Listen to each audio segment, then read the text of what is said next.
নমস্কার, আমি প্রমিলার রান্নাঘরে তোমাদের সবাইকে স্বাগত।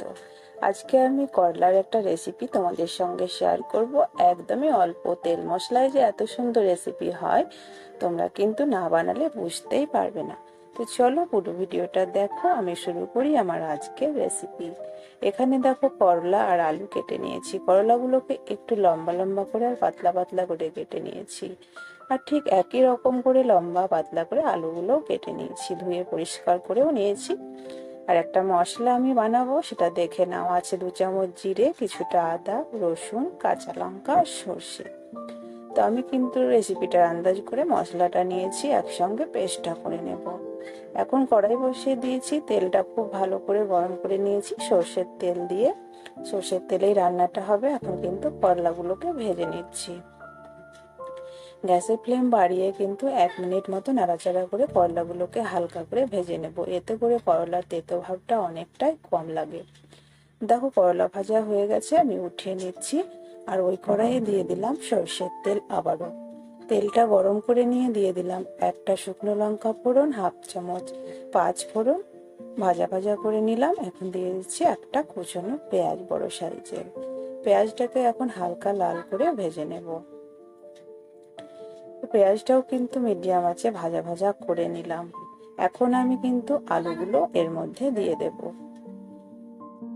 আলু দিয়ে আবারও কিন্তু 1 মিনিট মতো হালকা লালচে করে আলুটাকে ভেজে নিচ্ছি। খুব সহজভাবেই কিন্তু আজকে রান্নাটা করব, কিন্তু খেতে হবে দারুণ। এখন আলু কিন্তু ভাজা হয়ে গেছে, খুব বেশি লাল আমি করব না। এখন কিছু মশলা একে একে দেব। প্রথমে দিয়ে দিচ্ছি একটা টমেটো, মিডিয়াম সাইজের একটা টমেটো নিয়ে নিয়েছিলাম। আর এখন দিয়ে দিচ্ছি হলুদ গুঁড়ো, স্বাদের জন্য দিয়ে দিচ্ছি লবণ, আর যে মশলাটার পেস্ট আমি বানিয়ে নিয়েছিলাম সেটা দিয়ে দিচ্ছি। এখানে কিন্তু আমি কাঁচা লঙ্কা বাটা দিয়েছি, তোমরা চাইলে শুকনো লঙ্কাও দিতে পারো। আমি কিন্তু শুকনো লঙ্কার গুঁড়ো ব্যবহার করব না। সব মশলা দিয়ে কিন্তু মিডিয়াম আছে খুব সুন্দর করে এখন মশলাটা কাঁচা গন্ধ মেরে নিচ্ছি। তো আঁচটাকে কমিয়ে এই মশলার কাঁচা গন্ধটা মেরে নেবে।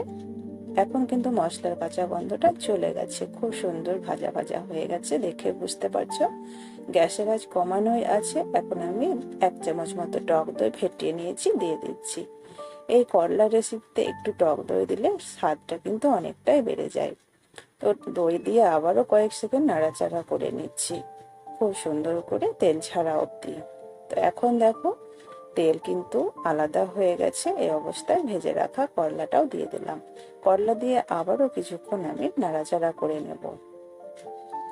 খুব সুন্দর করে সবকিছু মিশিয়ে নেওয়ার পরে ঢাকা দিয়ে 1 মিনিট স্লো আছে কিন্তু আবারও রান্নাটা করে নেব। ঠিক 1 মিনিট পরে ঢাকাটা আমি খুলে নিচ্ছি। খুব সুন্দর করে কিন্তু করলা আলু আমার কষানো হয়ে গেছে, অনেকটাই সেদ্ধ হয়ে গেছে। তেল মশলা কিন্তু সম্পূর্ণ আলাদা হয়ে গেছে। এখন সেদ্ধ করার জন্য দিয়ে দেব জল। এই রান্নাটা একটু মাখো মাখো হবে, তাই খুব বেশি জল দেব না। সেদ্ধ যেন হয় আর একটু গ্রেভি গ্রেভি ভাব থাকে, এরকম আন্দাজে জলটা আমি দিয়ে দিচ্ছি। জল দিয়ে খুব সুন্দর করে সবজিগুলোকে মিশিয়ে দিচ্ছি। এবার ঢাকা দিয়ে 3 থেকে 4 মিনিট মিডিয়াম আঁচে এটাকে রান্না করে নেব। এখন ঢাকা দিয়ে দিলাম। ঠিক 4 মিনিট পরে ঢাকাটা আমি খুলে নিচ্ছি। রান্না কিন্তু একদমই হয়ে গেছে। আমি তোমাদেরকে দেখাচ্ছি, আলুও খুব সুন্দর সেদ্ধ হয়ে গেছে, করলাও সেদ্ধ হয়ে গেছে। এখন একটু নাড়াচাড়া করে নেব, আর একটু আমি কাসুরি মেথি দিয়ে দেবো। এতে করে এই রান্নাটার স্বাদ কিন্তু আরো বেশি বেড়ে যাবে। কাসুরি মেথিটা দিয়ে একটু নাড়াচাড়া করে নেব। আর এইভাবে নাড়াচাড়া করতে করতে যে পাতলা ঝোল ঝোল ভাবটা দেখছো, এটাও কমে যাবে। আর এক একটা আলুগুলোকে ওইভাবে ভেঙে দেবে, বেশ গ্রেভিটা ঘন ঘন হবে, ভাত দিয়ে খেতে ভীষণ ভালো লাগবে। তো আজকের রেসিপিটা একদমই রেডি হয়ে গেছে। গ্যাস অফ করে দিলাম। আশা করি ভালো লেগেছে। ভালো লাগলে লাইক শেয়ার করো, আর আমার চ্যানেলে নতুন হয়ে থাকলে চ্যানেলটাকে সাবস্ক্রাইব করে দিও। এরকম ঘরোয়া রেসিপি পেতে পাশে থাকা বেল বাটনটি ক্লিক করতে ভুলো না। আজকে এই পর্যন্তই, দেখা হবে পরের ভিডিওতে। ভালো থেকো।